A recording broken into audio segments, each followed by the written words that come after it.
to TV Burp with... calm down, darling.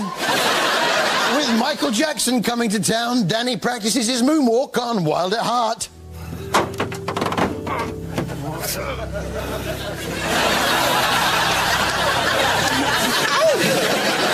Patrick Truman caught for fouling the square on EastEnders. I'm looking for Mr. Truman. Can I help you? One of yours, I believe.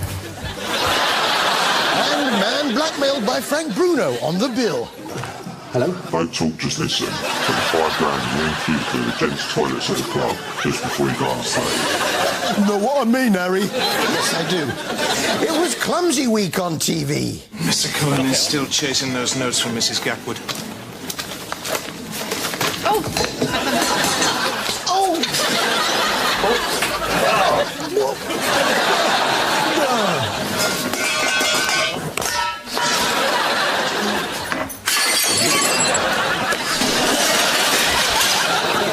No, I've got... Oh! Excuse me.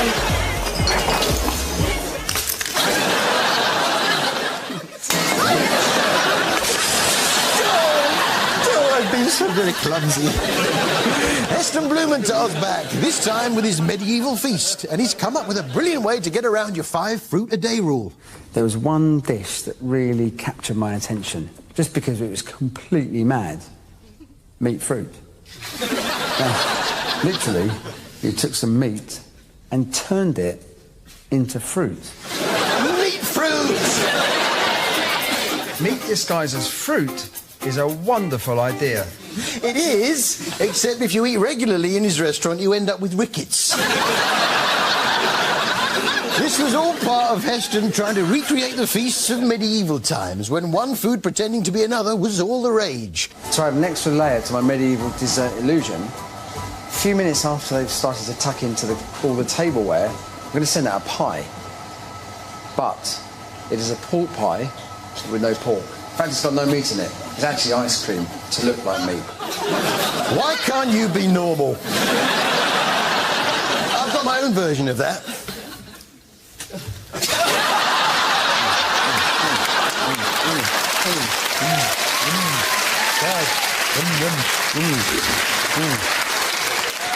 To top it all, he fiddles with what you're meant to eat the food with.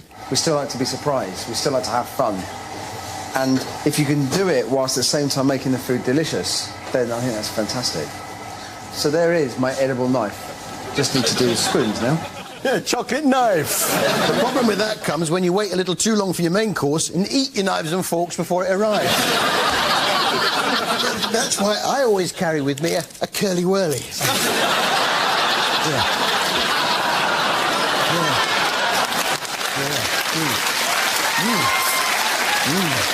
Oh, my God. And then for afters, curly whirly. Now, last week we showed a wobbling jelly as part of our Heston Blumenthal section. Well, it proved so popular that we're bringing it back as a regular item. This week it's the turn of the red rabbit jelly. Now, ladies and gentlemen, I give you the wobbling jelly.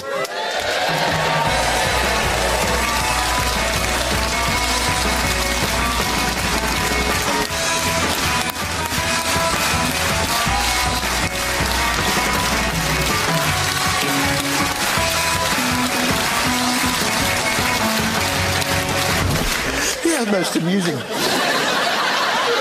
me every time. You're still watching ITV1. Emmerdale now. And I must say, Andy Sugden has got a lovely telephone manner. Please leave your message after the tone. Andy Sugden here. Where's my fan belt? Yeah, he's looking for his fan belt. Hello? Andy Sugden here. Where's my fan belt? No idea, Andy.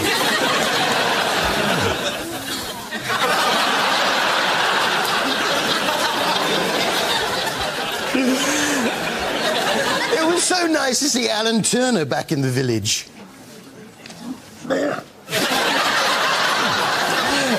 That made Betsy test her own breath for stinkiness. This is the projection of capital expenditure right here. Which means we can afford to diversify. Fantastic.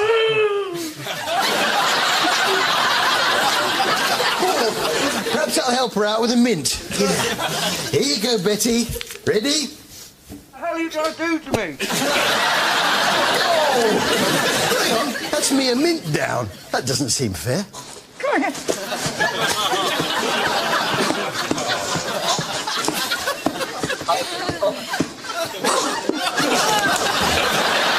Thanks, Lisa.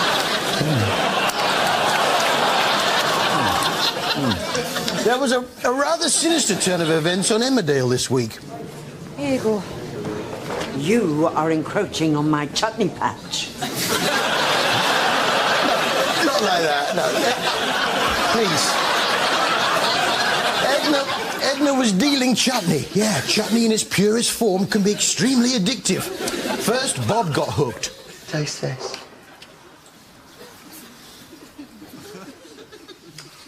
Now that is what I call chutney. That is a taste sensation on the tongue. Yeah, I know. Yeah, and we all know how it works. Jamie then got Nicola hooked on chutney. Oh. Nice. What's in it? Opium? I just can't stop. Yeah, chutney addiction is a big problem in our rural communities. And it's starting to enter our cities too. So, of course, it wasn't long before they decided to tackle the issue head-on with a storyline on the bill. Next time on the bill. Molly, I've just come from your flat, and it looks like there's been some sort of fight. I saw your spoon. Are you involved in chutney again? She's indispensable. You know, there'll be some explanation for this. I just can't see Molly having anything to do with chutney. Mr. Kirby! I'm arresting you on suspicion of supplying chutney.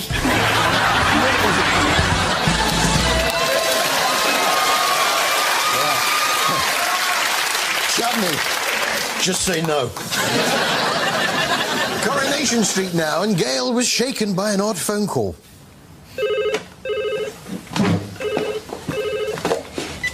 Hello? No, I think you've got the wrong number. Yes, I wonder who it was. Well, using special techniques, we're able to bump up the audio and find out. Hello? I need something here. Where's my fan belt?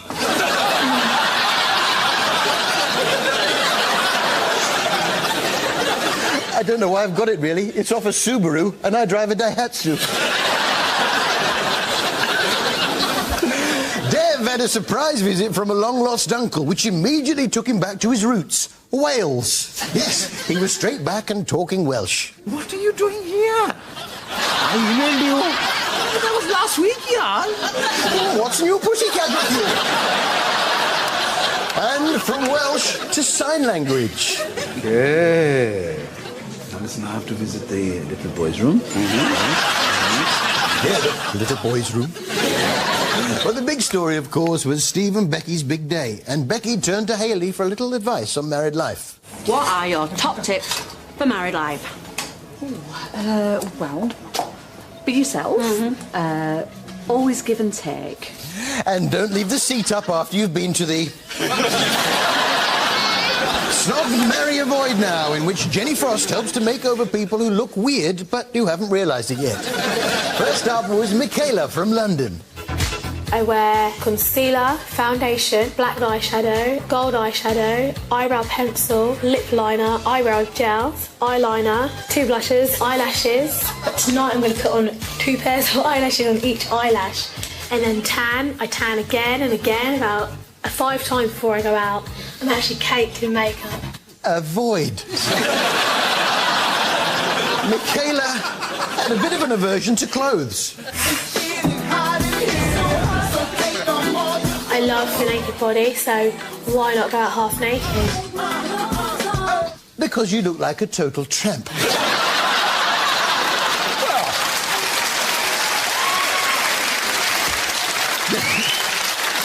Then there was Storm. On a night out to London, I don't think you need any underwear. Marry. please. And dressed like that, she must feel like $1 million. Well, maybe not quite $1 million. When your outfit's on, your makeup's on, your fake tan's on, you're ready to go, you feel like $100. And I always feel like $100. Yeah, about 75 quid. That's about right. I was most intrigued by burlesque duo Miss Lula Cherry and Lula La. God help me. Who had a most intriguing tattoo? And I suppose Miss Lula Cherry is tattooed too. I have my stocking seams permanently tattooed to the backs of my legs. 2 cherries. Yeah, it reminds me of the amusements at Herne Bay. I don't know whether to nudge, hold, or collect the jackpot.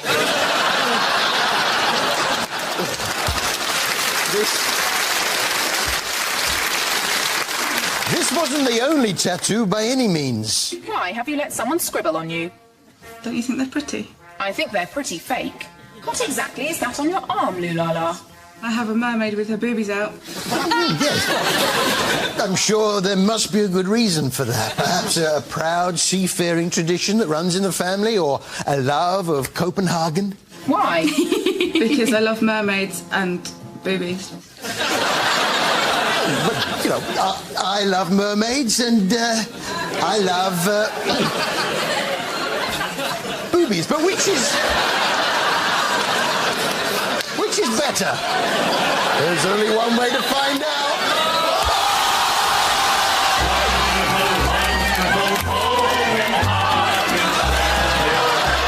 Stop! Not bobbies, boobies! Oh, what's the point? See you after the break.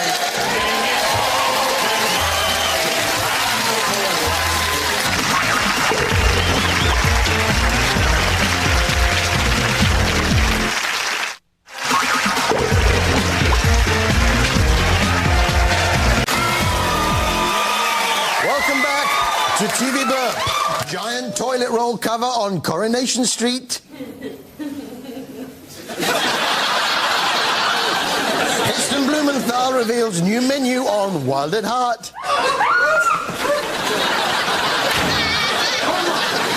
And 2 talking Shire horses on Countrywise. A cart horse wanted at least 2 hours to eat his breakfast and digest it before he turned out to work. And don't forget, the majority of them would have been on a 1-year shift. Now, ploughing itself, people always say, isn't very hard work, pushing the plough. Now, how do you sum up the difference between Britain's 2 main soaps, Coronation Street and EastEnders? Well, we can clearly demonstrate it in the way they treat the same subject. First, Corrie. Chives. Well, you can't grow much on a boat, but you can have herbs.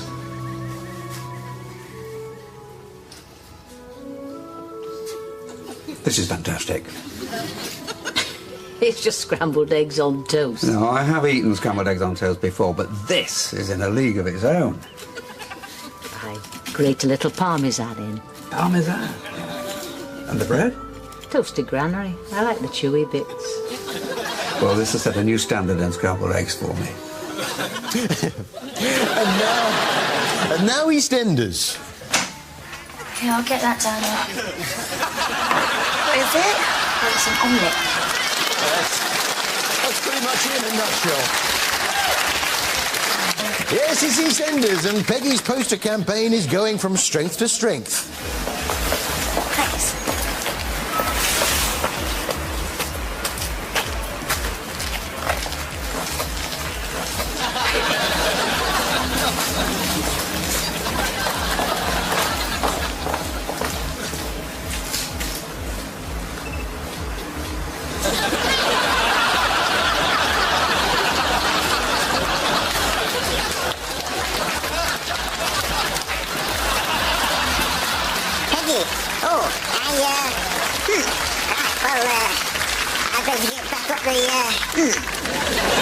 Yeah, I'm voting for the Nitty character. How's the campaign going? Great. Oh, good, yeah. Can I have a go on the jelly? A go on the jelly? Yes. Oh, go on then, just this once. Go on, get on then, get on. There you are. Oh, here it is.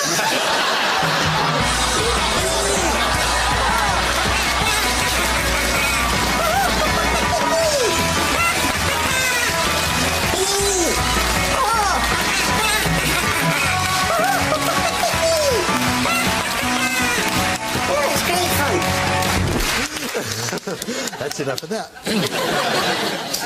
Now, good soap will always keep you guessing as to what's coming next, as in this scene on EastEnders, where Masood is seen chopping a cucumber whilst talking distractedly to Jane Beale. Zainab didn't want to talk to the manager on the phone, no. She likes to intimidate authority face to face, so now she's stuck on a bus, in Bow, going nowhere. Where's this going? So I said to Tam, he helped me out, I give him a £5, and, you know, time is of the essence. What could possibly happen next? And 25 minutes later, we're still stuck in negotiations, and I said to him, Tam, I just need your help. Mark my words, sooner or later, something's going to go... I just don't understand how that could have happened. It was my own stupid fault. That's all right. I wasn't really looking, and then suddenly, I don't really know what happened. I took my eye off the cucumber. Oh, I see you were chopping the cucumber but weren't looking what you were doing, hence the cut to your finger. Stupid. Well, that reminds me. I must do a little preparation for my dinner. First of all, I must cut these chops up with a cleaver. Yeah, it's the wife's birthday in a couple of days, so what I thought... I cut my hand off! I wasn't looking what I was doing! Right. Well, I'd better prepare the soup, I suppose. Let me just get the celery and just turn that on.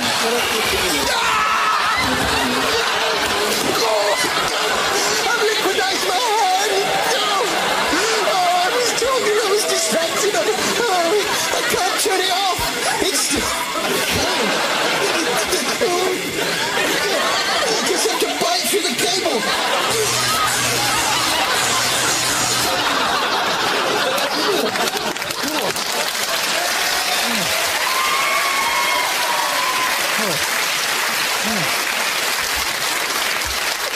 Now, for any kids watching, some grown-ups think that because I did all that stuff, you might try and copy me, and they phone up ITV and complain. So, just to be sure, don't try and chop your hand off with a cleaver. Don't put your hand in a liquidizer. And don't bite through electric leads. I'm grown up silly.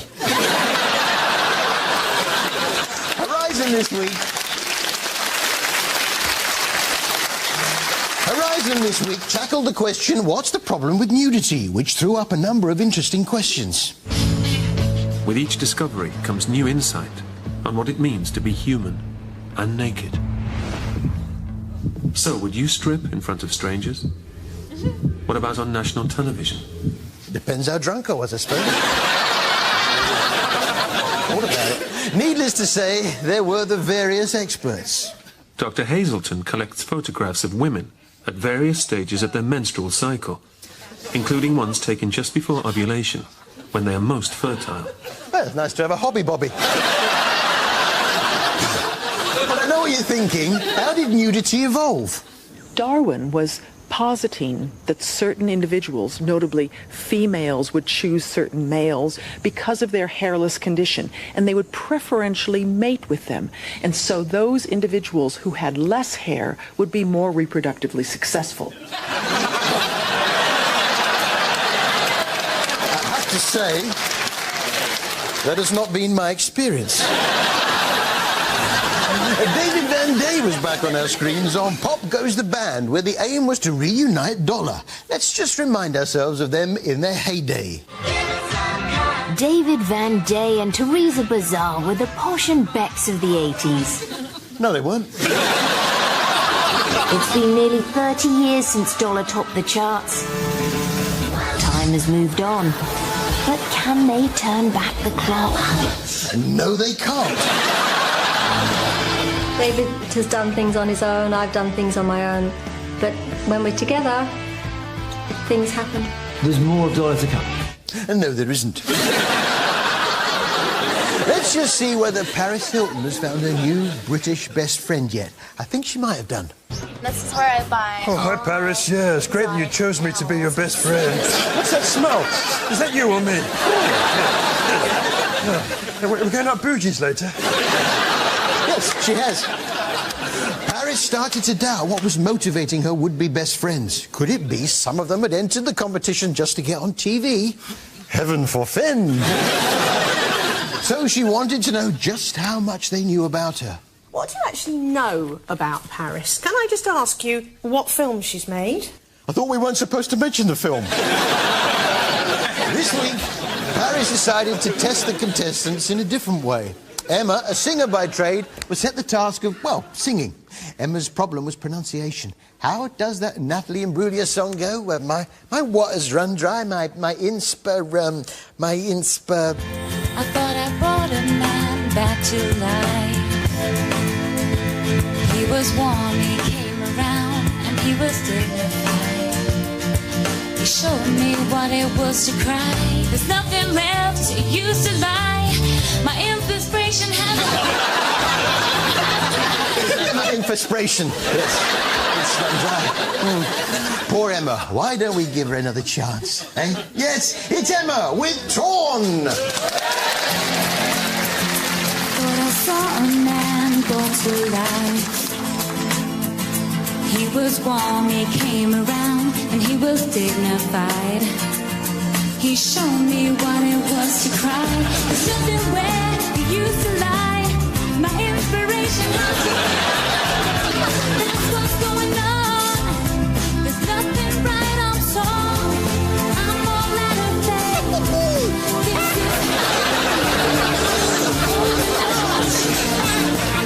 is on the floor.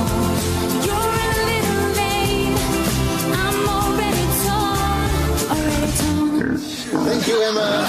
You are an inspiration to us all. That's all from us here. See you next week.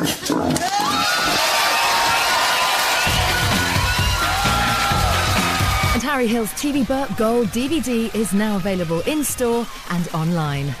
Next, on ITV1, more tension with Chris Tarrant in The Colour of Money. And over on ITV2, Matt Dawson's Tough Guy Race.